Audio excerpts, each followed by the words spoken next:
Mesdames, Messieurs, bonjour à toutes et à tous. Bienvenue au journal. La première promotion de médecins formés à l'USTA de Sahaba a reçu ce matin ses parchemins des mains du président du Faso qui a encouragé les diplômés à travailler avec abnégation pour l'amélioration de la santé des populations.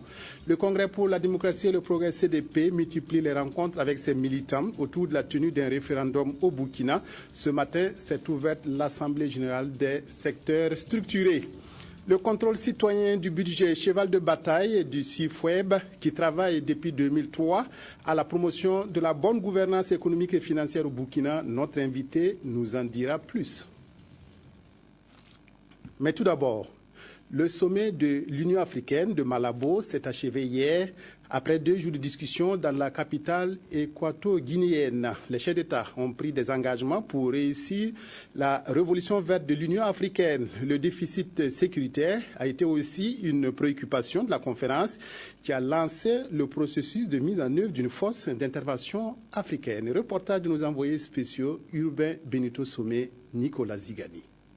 Cette 23e session ordinaire de la conférence de l'Union africaine est consacrée à l'agriculture et à la sécurité alimentaire. À Malabo, les chefs d'État sont appelés à passer en revue les maux qui minent l'agriculture en Afrique et trouver les thérapies nécessaires pour booster le secteur. Les différents intervenants ont dépeint la situation actuelle et invité les investisseurs à s'intéresser au secteur agricole africain, ce qui permettra de lutter contre la faim et la pauvreté en milieu rural. Ils ont demandé aux banques d'accorder au moins 30% de prêts aux femmes qui s'intéressent à l'agriculture et aux gouvernants d'alléger les conditions d'accès aux terres cultivables. 2014 est consacré en Afrique, année de l'agriculture. Le secrétaire général des Nations Unies présent à cette rencontre a exprimé sa satisfaction de voir se renforcer le partenariat entre l'Union africaine et l'Organisation des Nations Unies. Donc promouvoir une industrialisation rapide qui conduise à la création d'emplois. Il faut exporter davantage de biens à valeur ajoutée, développer les marchés régionaux, éliminer les flux financiers illicites et assurer une utilisation plus rationnelle et plus responsable des ressources naturelles. Le président de la Guinée équatoriale, pays hôte, a fustigé le comportement des institutions financières internationales, la Banque mondiale et le Fonds monétaire international, et ensuite invité ses pairs à privilégier davantage la coopération sud-sud. Il a attendu des chefs d'État des décisions fortes à la fin de cette 23e session ordinaire de la conférence de l'unité africaine pour donner un souffle nouveau à l'agriculture et surtout à s'investir davantage pour une paix durable sur le continent. La première promotion de médecins formés à l'université Saint-Thomas d'Aquin USTA de Sahaba a reçu ce matin ses parchemins.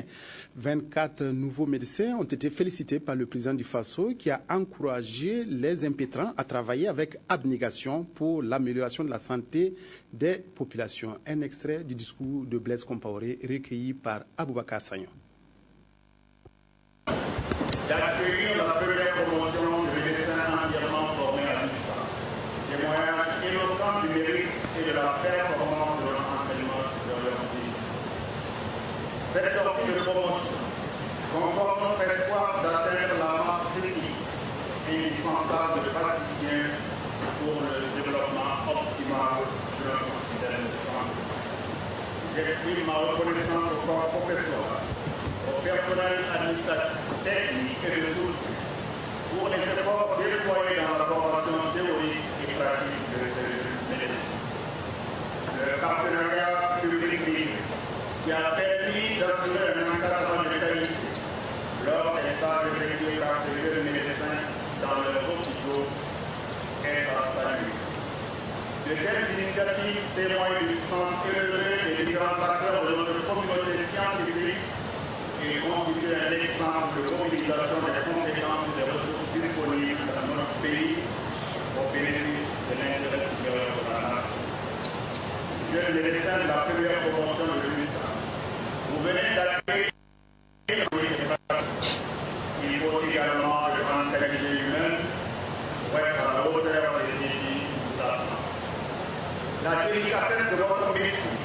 exige des sacrifices et un comportement qui soit toujours en phase avec les règles éthiques et de déontologie qui gouvernent l'exercice de notre profession. Notre monde est chaque jour confronté à de nouveaux défis en matière de santé. L'apparition de nouvelles maladies et l'évolution rapide des connaissances dans le domaine de la santé vous impose la consolidation de vos actes, mais aussi un apprentissage continu au contact de vos pairs d'ici et d'ailleurs, et à travers les possibilités qu'offrent les technologies de la communication et de l'information. En vous adressant mes félicitations pour votre brillante réussite, je vous exhorte à honorer votre métier par un dévouement et un professionnalisme exemplaire. Aboubakar Sagnon reviendra de manière complète sur cette cérémonie au cours de nos prochaines éditions. Collecter des fonds en faveur de la lutte contre les mutilations génitales féminines MGF, principal objectif du dîner gala de charité organisé hier nuit. Le Conseil national de lutte contre la pratique de l'excision a initié cette manifestation pour soutenir les femmes porteuses de séquelles de l'excision. Reportage Abdoul Rasmane Zongo. Il faut dire d'abord que l'agriculture, ça s'organise et ça se réalise lorsqu'on a des conditions de paix et de sécurité. Je pense que c'est pour cela que la question de la sécurité est revenue donc dans le débat.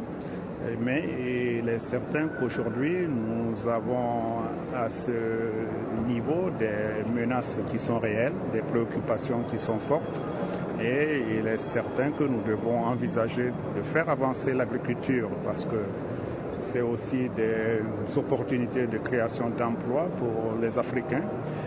C'est aussi un moyen de faire reculer la pauvreté sur le continent. Mais cela ne peut se faire sans un espace de sécurisé sans une Afrique en stabilité. Donc c'est pour cela que nous sommes obligés de traiter ces deux questions à la fois. Alors, mais ce qui se passe déjà au nord du Nigeria, sur les côtes de Somalie, la déstabilisation de la Centrafrique, le nord de l'Afrique, tout cela constitue des graves préoccupations pour le continent. Ce sont des graves menaces qui, si elles ne sont pas traitées, peuvent aller dans des proportions encore plus grandes, plus graves pour le continent. Donc, comprenez bien que ce doit être pour nous des sujets de... Voilà, une interview du chef de l'État recueillie à Malabo par nos envoyés spéciaux. Nous espérons vous proposer à présent le reportage signé Abdoul Rasmane Zongo sur le dîner gala de charité organisé en faveur des femmes porteuses de séquelles de l'excision.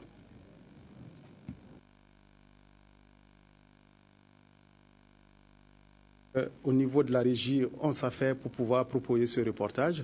Je crois que nous allons commencer notre entretien avec notre invité pour permettre donc aux techniciens de se retrouver dans cette diffusion d'éléments de ce 13h. Nous recevons donc le docteur Sayouba Ouedraogo, membre du conseil d'administration du CIFOEB. Le CIFOEB a lancé depuis 2003 ce qu'on appelle le contrôle citoyen du budget. Dites-nous d'abord ce que c'est que le CIFOEB, docteur Sayouba. Merci d'être venu d'abord sur ce plateau. Bonjour. Merci, M. Bazier, et merci de l'invitation. Le CIFOEB, en termes clairs, c'est le centre d'information, de formation et d'études sur le budget. Et le CIFOEB, comme sa vision, est un lieu de compétences et de référence sur toutes les questions budgétaires. Et comme mission, on dirait simplement que le CIFOEB travaille dans le cadre de la bonne gouvernance économique et financière au niveau national. Et pour atteindre cette mission, le CIFOEB a des objectifs qu'il s'est fixés. Nous avons au nombre 6, nous disons simplement quelques-uns de ces objectifs. C'est d'abord informer, sensibiliser le public sur les questions budgétaires. Alors, oui, docteur Sayouba Ouedraogo. Oui, l'autre objectif que nous pouvons dire qui est aussi capital, c'est renforcer les capacités des différents acteurs sur ces questions budgétaires. Alors vous avez lancé le contrôle citoyen du budget. En quoi consiste ce contrôle-là? Oui, le contrôle citoyen du budget, quand on prend le budget, c'est un instrument de mise en œuvre d'une politique. Et le budget, les citoyens contribuent à ce que ce budget soit réalisé.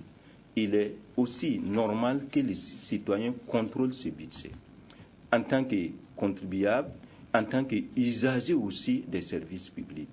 Et ce contrôle citoyen du budget veut dire simplement impliquer les citoyens dans tout le processus budgétaire, l'élaboration jusqu'à son exécution. Alors, quels sont les moyens dont disposent les citoyens justement pour suivre justement cette élaboration et cette exécution du budget? Quels sont ces moyens?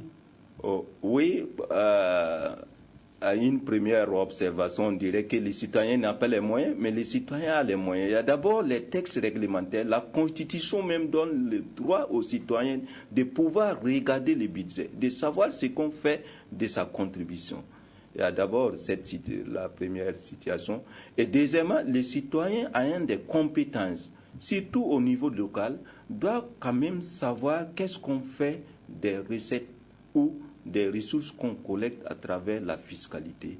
Et à ce niveau, les citoyens disposent, comme nous l'avons dit, le budget est public.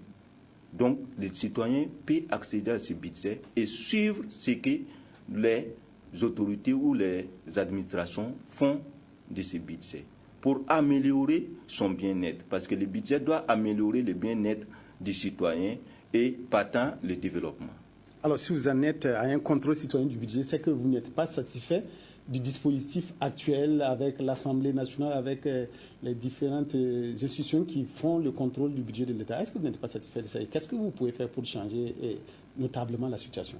Bien, dites que nous ne sommes pas satisfaits, c'est trop dire, mais nous travaillons en synergie. Simplement, si l'Assemblée nationale contrôle, effectivement, il y a des situations où l'Assemblée nationale ne peut pas arriver à ce niveau. Ensuite, le corps de contrôle de l'État. Et à titre d'exemple de synergie, nous, dans nos activités, nous avons parvenu, avec notre plaidoyer, que la commission financière du budget de l'Assemblée accepte les organisations de la société civile à être quand même participer au débat et donner leur point de vue, maintenant quitte à ce que l'Assemblée décide autrement. Aux autres corps de contrôle aussi, nous travaillons par exemple avec le contrôle d'État à ce niveau pour pouvoir mettre à la disposition des citoyens des informations budgétaires pour qu'on sache ce que l'administration fait du budget des citoyens. Alors, quels sont les moyens, les actions menées pour permettre un véritable contrôle citoyen du budget? Est-ce que depuis 2003 que vous existez, quelles sont les actions que vous avez pu mener en la matière? Bien, les actions que nous avons pu mener sont nombreuses. À titre d'exemple, nous renforçons les capacités des organisations. Nous avons par exemple le renforcement des capacités du CCEB, cadre de concertation des acteurs en éducation de base. Nous avons Social Alert, Zerdex, nous avons RAM, du moins vous m'excusez le terme, oui, plus la coalition nationale éducation. Donc, on renforce ces capacités et nous renforçons les capacités des syndicats, des AME et nous renforçons les capacités des élus locaux, des maires à ce niveau pour qu'ils puissent quand même mettre en place un comité, nous l'appelons à ce niveau le comité de contrôle citoyen du budget et enfin qu'ils puissent suivre ensemble ces activités. Alors depuis 2003, vous menez ces actions avec quels résultats? Bien, nous disons que nous engageons des succès. Et à ce niveau, nous prenons l'exemple dans le cadre où nous intervenons. Je précise que l'année passée, par exemple, nous avons intervenu dans 29 communes, surtout dans la région de l'Est. À ce niveau, nous constatons qu'actuellement, ne serait-ce que même dans l'élaboration du budget des communes, les maires impliquent les citoyens à l'élaboration du budget. En même temps, nous prenons l'exemple sur tous les fournitures scolaires qu'on décrit. Pour pouvoir assurer la qualité, certains maires ont pris l'engagement d'impliquer les citoyens, les organisations de la société civile, pour que, la commande publique soit de bonne qualité. Et vous trouvez que si les citoyens interviennent, vous avez quand même de la bonne qualité. Il y a d'autres actions que nous menons, surtout comme nous l'avons dit. À travers ça, nous avons ce que nous appelons les dialogues politiques. Et ce dialogue politique a conduit à ce que le ministère des Finances et de l'Économie intègre le SIFWEB dans son politique de développement à ce niveau-là, le POSEP. Ensuite aussi, nous avons au niveau national, notre intervention a fait que le gouvernement a intégré le SIFWEB comme membre de l'autorité de régulation des marchés publics. Donc, au niveau décentralisé et au niveau central, nous engrangeons des succès, des résultats probants. Alors, docteur Sayouba Ouedraogo, donc vous avez le sentiment que vos actions, en tout cas, sont en train d'avoir un impact sur les différents acteurs touchés par vos actions. Est-ce que ça a vraiment un impact? Comme vous l'avez dit, on vous a impliqué dans plusieurs processus et cela veut dire que, en tout cas, vos actions sur le terrain ont des impacts sur les différents acteurs. Bien, je ne pourrais pas dire comme ça, mais quand nous gagnons, nous entendons les feedbacks, vous savez que même en rentrant, au niveau d'une commune, on appelle pour dire qu'effectivement, vous devez recevoir des fournitures, trouver que ce n'était pas de la qualité, et les organisations disent on ne peut pas recevoir ces fournitures pour nos élèves. Donc déjà, il y a un pas. Et nous prenons d'exemples où nous avons, par exemple, nous avons intervenu dans des communes, Ouayouya, Koudougou, mais avec la synergie d'action, on trouvait que ces communes ont augmenté leurs recettes budgétaires pour pouvoir amener des actions. Vous voyez déjà que même les maires sollicitent à ce que nous les aidons à pouvoir mobiliser des recettes pour les communes. Alors, quels sont vos partenaires qui vous accompagnent tous les jours dans vos actions de tous les jours? Quels sont ceux qui, en tout cas, vous appuient tous les jours pour réussir vos actions? Bien, nos partenaires, ils sont nombreux et nous les remercions beaucoup. Nous avons Danida, nous avons Oxfam, nous avons BICO, nous avons la Banque mondiale, nous avons l'UNICEF qui intervient et qui nous laisse croire et nous fortifie qu'il va augmenter sa contribution pour nous permettre, parce qu'ils ont trouvé que les résultats sont probants. Et en même temps, ils nous disent, votre expérience pourrait être dupliquée dans beaucoup de pays, et si vous allez dire, peut-être à peu près plus de la moitié des pays africains. Donc nous espérons que cela pourra contribuer à ce qu'on puisse avoir des changements véritables. Et à moyen, à long terme, qu'est-ce que vous comptez mener en dehors de ces formations des élus locaux, des élus nationaux? Qu'est-ce que vous comptez faire? Bien, à moyen et long terme, ce n'est pas seulement la formation que nous menons. Nous faisons des travaux, des écrits, des études, des recherches. Et ce que nous comptons bien mettre l'accent à venir, c'est plutôt les activités de recherche. Et ces activités de recherche impliqueront plus des chercheurs, des universitaires et avec les agents de l'administration et la population pour que ce soit une action ou une phase de recherche-action pour pouvoir nourrir la théorie en matière budgétaire. Voilà, merci beaucoup, docteur Sayouba Ouedraogo, membre du conseil d'administration du SIFWEB, qui était venu nous parler ce midi du contrôle citoyen du budget. Merci de votre passage à la RTB. Merci.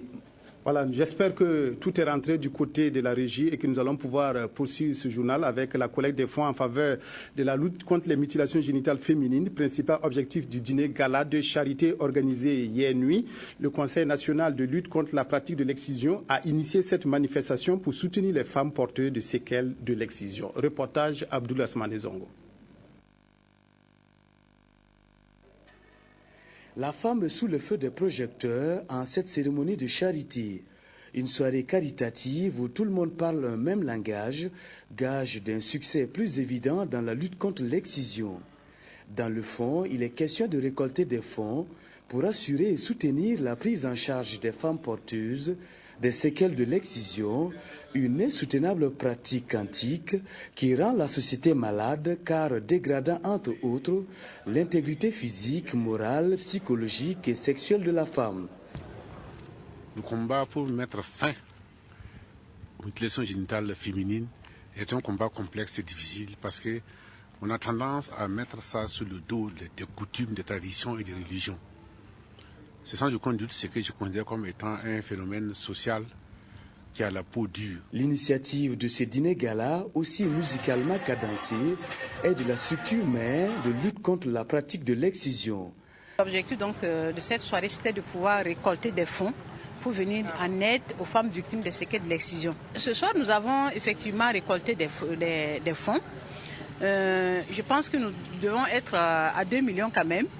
Mais comme je l'ai dit, nous sommes toujours ouvertes à recevoir donc des contributions. Les contributions se poursuivent toujours en direction du Conseil national de lutte contre la pratique de l'excision et seront toutes investies dans la réparation des complications liées à l'excision.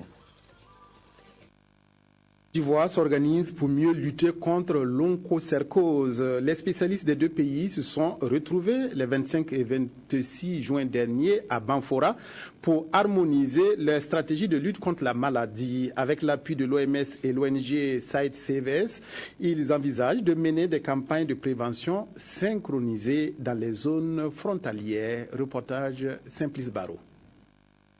L'onchocercose est une maladie des yeux et de la peau qui continue de faire des victimes dans les zones frontalières du Burkina et la Côte d'Ivoire. Selon le directeur régional de la santé des Cascades, le docteur Célestin Yamiego, ces deux pays ont chacun 3 districts frontaliers endémiques à l'onchocercose. Dans le but d'éliminer ce fléau dans ces zones, les acteurs de la santé du Burkina et la Côte d'Ivoire, en collaboration avec l'OMS et l'ONG SITE-CVS, envisagent d'organiser des campagnes de traitement synchronisées à l'ivermectine. Il s'agit d'une activité transfrontalière extrêmement importante qui va permettre de mutualiser et de coordonner les activités et qui pourra permettre aussi d'être un exemple pour les autres pays qui pourront s'inspirer de l'expérience importante de cette réunion transfrontalière de Banfora. Le traitement à l'ivermectine sous directive communautaire va permettre de réduire le taux de prévalence de l'onchocercose dans bon nombre de régions du Burkina. En dehors de la région des Cascades et de la région du sud-ouest, où l'onchocercose pose quelques problèmes dans certains villages, avec des seuils qui dépassent ce qu'on appelle le seuil tolérable, qui est de prévalence qui est de 5%. Pour la région des Cascades, par exemple, on a des villages que nous avons eu en 2010, les dernières évaluations qui allaient jusqu'à 70% de prévalence, ce qui fait un certain nombre de fois le seuil de 5% normalement qu'on devrait avoir aujourd'hui. La réunion de planification des activités du traitement à l'ivermectine augure des perspectives pour l'éradication de l'onchocercose et des maladies dites tropicales négligées dans l'espace transfrontalier Burkina-Côte d'Ivoire. Sachez que l'onchocercose est transmise par les piqûres des mouches qui se reproduisent dans les ruisseaux et rivières. En Afrique tropicale, environ 500 000 personnes sont aveugles ou atteintes de troubles de la vision à cause de l'onchocercose. L'Assemblée générale des secteurs structurés du Congrès pour la démocratie et le progrès CDP s'est ouverte ce matin à la Maison du peuple de Ouagadougou. Le CDP veut à travers ce rassemblement préciser les attentes du parti pour ce secteur et rappeler sa position sur le référendum. Reportage Touobom Evelyne Dabiré. À cette Assemblée générale des secteurs structurés, le rituel a encore été respecté par l'exécution de l'hymne du CDP. Et les volontés ont été affichées dès les premières interventions, celle de dire oui au référendum. L'intervention du secrétaire général des secteurs structurés du Kadiogo, Étienne Zongo, fait l'état de la mobilisation de ce jour, une mobilisation qui renforce la conviction du CDP dans l'option référendaire pour une relecture de la Constitution. L'adresse du secrétaire exécutif adjoint du parti a fait écho à la première, mais précise que cette Assemblée générale doit aboutir à une sensibilisation sur la ligne défendue par le parti. Comme nous sommes dans une dynamique de débat politique où nous avons eu beaucoup d'instances et de manifestations, il était de bon ton que nous puissions, au niveau de la structure des secteurs structurés, instruire les nouvelles structures organisées pour aller, j'allais dire, au charbon en ce qui les concerne. Donc l'Assemblée générale des secteurs structurés a pour but essentiel de rappeler les grandes décisions prises au niveau du parti. Ce qui est alors attendu des secteurs structurés, c'est donc un engagement total. À leur niveau spécifique, les secteurs structurés puissent s'approprier leur rôle dans la mise en œuvre des décisions prises. À savoir que nous sommes mobilisés pour faire aboutir les réformes politiques. Le président du Faso a été interpellé par les intervenants pour user de ses prérogatives constitutionnelles pour convoquer le référendum afin que le peuple fasse son choix. Réunion statutaire à Ouagadougou du groupe régional Afrique de l'Ouest de l'Institut mondial des caisses d'épargne. Au cours de cette rencontre, le bilan d'exécution du groupe a été fait ainsi que des échanges pour renforcer l'intégration africaine. Au bout du compte, des réponses communes dans le domaine des services financiers ont été recherchées. Claudine Bikaba, précision. L'Afrique de l'Ouest de l'Institut mondial des caisses d'épargne IMCE a tenu sa réunion statutaire à Ouagadougou. Une rencontre qui se veut être le lieu pour lui de faire le bilan des actions menées, d'échanger sur ses expériences et de réfléchir aux perspectives du groupe. Ce que j'attends personnellement, c'est le renforcement de ce réseau. C'est le renforcement de ce réseau pour pouvoir mettre en commun leurs ressources, mettre en commun leurs capacités, pour pouvoir être au service de la population. L'IMC est un regroupement de 7000 institutions financières et 50 sont de la sous-région. Son ambition est le renforcement de l'intégration et vise l'efficacité des services financiers de proximité. On sait tous que l'environnement bancaire actuel est dans une phase assez dynamique avec la présence d'acteurs nouveaux qui utilisent des nouveaux canaux de distribution, des nouveaux produits. Et la question essentielle est de savoir comment est-ce que les membres de l'IMCE peuvent se positionner, garder leur part de marché. Donc c'est le but du plaidoyer. Le partenariat entre la Sonapost et l'UBE, United Bank for Africa, après un an de collaboration, a abouti à l'institution du premier guichet automatique inauguré à l'occasion de cette réunion statutaire du groupe régional Afrique de l'Ouest de l'IMCE. Le syndicat national des orpailleurs artisanaux et traditionnels du Burkina exprime sa reconnaissance à ses militants et au gouvernement. Un meeting tenu à la Bourse du Travail de Ouagadougou est revenu sur les différents acquis du syndicat, notamment la gestion des rejets de minerais produits par les orpailleurs. Adama Koulibaly. Les orpailleurs artisanaux et traditionnels pourront désormais profiter du minerai qu'ils ont eux-mêmes obtenu sur les sites aurifères, cela grâce au protocole signé le 17 juin dernier par les représentants de l'administration des mines et ceux des artisans miniers. Nous avons discuté pendant un an avec le ministère du tutelle, c'est-à-dire les mines et les carrières, pour un certain nombre de problèmes, un certain nombre de préoccupations, à savoir ceux-là qui rentrent dans les trous à 60 à 100 mètres pour creuser et ressortir la terre, les rejets là. Et que finalement, c'est les détenteurs de permis qui disent non, c'est à eux et ils accaparent tout. C'est ça que nous avons demandé au ministère d'intervenir parce que ce n'est pas normal. Les mots de remerciement à l'endroit du gouvernement et aux 365 orpailleurs venus de toutes les mines artisanales n'ont pas manqué dans le discours du secrétaire général de l'Organisation nationale des syndicats libres. Au moins plus de 1000 et quelques qui sont arrivés aujourd'hui par des cars dans les 13 provinces là. Et nous pensons que ce que nous avons dit ici, ils vont vulgariser ça et que chacun sache que s'il rentre, il creuse le trou, il sort, il doit vendre la terre là aux propriétaires des détenteurs de permis. Le syndicat souhaite et attend des sociétés détentrices d'autorisation d'exploitation une meilleure organisation sur les sites d'orpaillage afin que chacun puisse tirer bénéfice des richesses du sous-sol burkinabé. L'ambassade d'Égypte à Ouagadougou a célébré jeudi la fête de l'indépendance du pays des pharaons. L'ambassadeur a adressé à cette occasion un message de paix à ses compatriotes vivant au Burkina. L'excellence des relations bilatérales a été également soulignée par le diplomate égyptien. Reportage Bouma Ernest Nebié. L'exécution de l'hymne national de l'Égypte à l'entame de cette commémoration ne doit pas étonner. C'est la fête nationale du pays, une fête annuelle qui marque la libération de l'Égypte en 1952 du joug britannique. Le 23 juillet constitue une date cruciale pour la République arabe d'Égypte, en ce sens que c'est cette année-là que la monarchie a été abolie. En ce moment, nous vivions sous l'ère de la colonisation. Alors, cette date est un changement radical et du fait que nous nous sommes libérés du joug du colonisateur britannique et nous avons adopté un régime révolutionnaire. Et cette fête exprime aussi un moment, c'est-à-dire qu'après l'ère de la révolution, nous avons adopté le système économique ou encore le système libéral qui permet à tout un citoyen d'entreprendre conformément à la légalité et aux dispositions pratiquées dans le pays.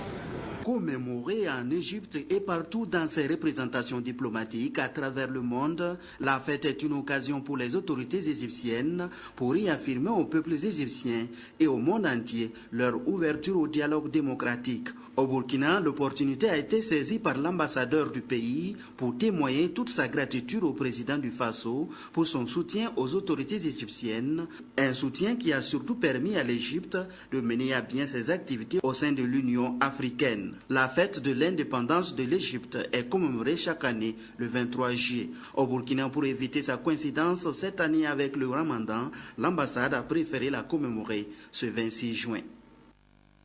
Les 96 heures de l'élève douanier battent leur plein depuis jeudi dernier à Ouagadougou. Organisée pour la 5e fois, cette manifestation permet aux élèves douaniers de se retrouver dans un cadre convivial après une année scolaire très chargée.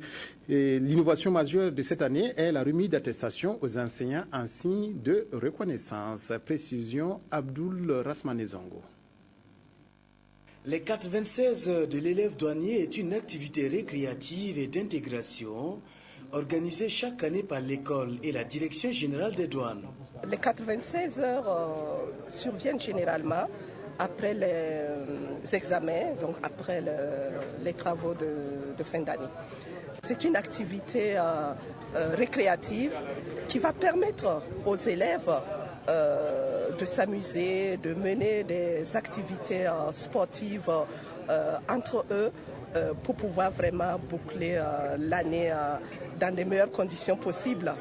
La remise d'attestation en signe de reconnaissance aux enseignants et la dédicace du roman Encore Fatou de l'élève assistant douanier Caliste Bambara sont les temps forts qui ont marqué le top de départ des activités de cette 5e édition. Le bureau a décidé d'innover cette année et de jeter un clin d'œil à nos enseignants qui, grâce à leurs efforts multiples, grâce à leurs sacrifices, arrivent à former des cadres performants de l'administration des douanes.